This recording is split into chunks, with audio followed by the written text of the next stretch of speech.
Là, tu as la reconnexion ici, donc tu as besoin de plus de place pour faire l'ensemble. Ouais. C'est exactement ça. Et donc là, j'ai été missionné par le Parc du Verdon pour travailler dans le cadre de la restauration du colostre sur la prise en compte de la biodiversité et plus spécifiquement la prise en compte des chiroptères dans le cadre des déboisements qui ont lieu en amont des travaux de restauration.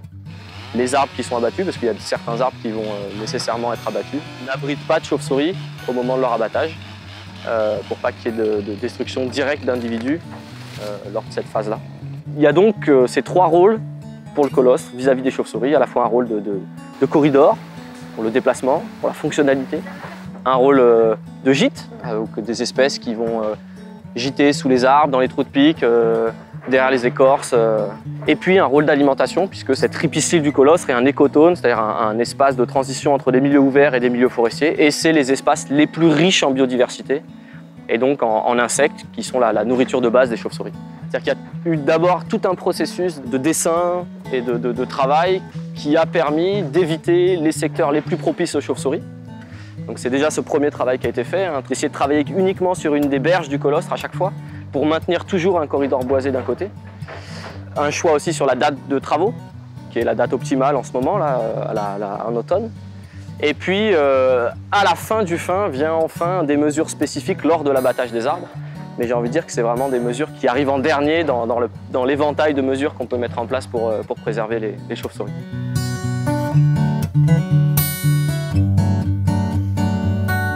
Il y a plein de types d'arbres différents et plein de manières d'abriter des chauves-souris au sein d'un arbre. La première manière, ça va être de garantir qu'il n'y ait pas de chauves-souris. Donc on a fait sur certains arbres des points d'écoute le soir à la tombée de la nuit avec une caméra thermique et puis un détecteur d'ultrasons pour voir si l'arbre était occupé.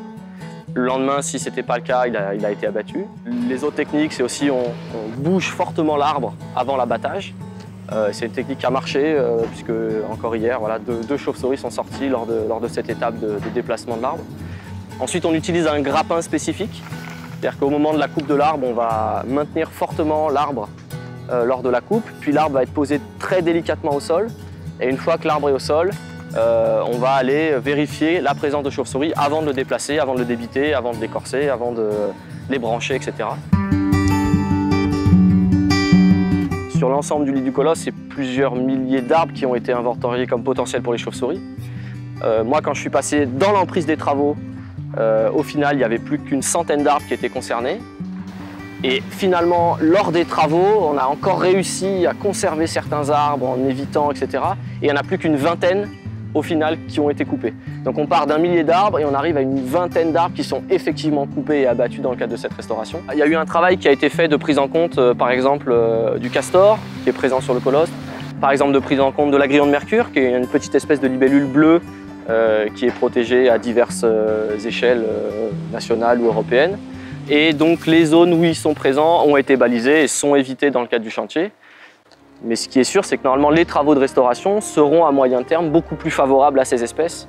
Et ça n'a pas été une mince affaire et c'est sans doute plus compliqué pour tous les lots et pour toutes les entreprises qui interviennent. Mais la recolonisation, la revégétalisation, la renaturation du site se fera beaucoup plus rapidement et avec un dommage pour la faune et la flore et les habitats qui seront bien moindres dans le temps, c'est certain.